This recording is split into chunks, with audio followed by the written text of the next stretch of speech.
ಬೆಳೆಸಬೇಕು ಅಂತಂದ್ರೆ ತಂದೆ ತಾಯಿಗಳೇ ಮೊದಲ ಗುರು. ಹಾಗಾಗಿ ನೀವುಗಳು ಭಕ್ತಿ ಶ್ರದ್ಧೆಯನ್ನು ಮಕ್ಕಳಿಗೆ ಕಲಿಸಿದ್ರೆ ಆ ಶ್ರದ್ಧೆ ಮನುಷ್ಯನ ದೊಡ್ಡವನ್ನಾಗಿ ಮಾಡುತ್ತೆ.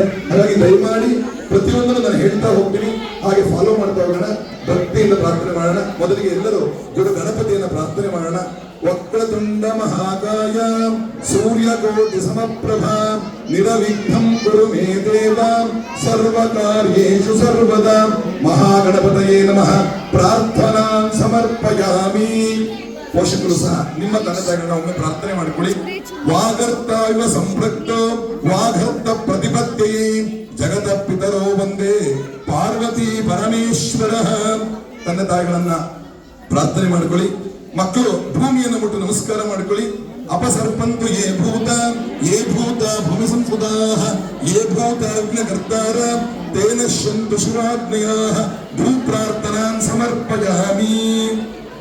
ಮಕ್ಕಳ ಅಪ್ಪ ಅಮ್ಮ ನಿಮ್ಗೆ ಅಕ್ಷತೆ ಕೊಡ್ತಾರೆ, ಅಕ್ಷಿಸ್ಕೊಳ್ಳಿ.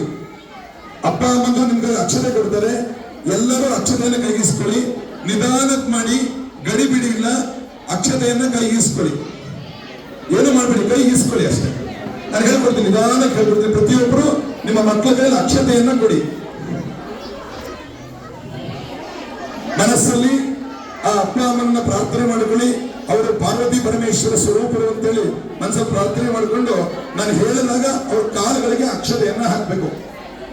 ಓಂ ವಿದ್ಯಾ ಬುದ್ಧಿ ಧನಾದಿ ಸರ್ವ ಪ್ರಾಪ್ತೇ ಜಗನ್ ಮಂಗಲಾಂ ಸರ್ವಾಭೀಷ್ಟ ಫಲಪ್ರದಾಂ ಸುಖಮುಖೀಂ ದಾರಿದ್ರ್ಯ ರೋಗಾಪಹಾಂ ಕಾರುಣ್ಯಾಮೃತ ವರ್ಷ ನೇತ್ರಯುಗಲಾಂ ತಾಪತ್ರಯ ಧ್ವಂಸಿನೀಂ ಭಕ್ತತ್ರಾಣ ಪರಾಯಣಾಂ ಭಗವತೀಂ ಧ್ಯಾಯಾಮಿ ಸರ್ವೇಶ್ವರೀಂ ಮಾತೃದೇವತಾಯೈ ನಮಃ ಧ್ಯಾಯಾಮಿ ಧ್ಯಾನಂ ಸಮರ್ಪಯಾಮಿ.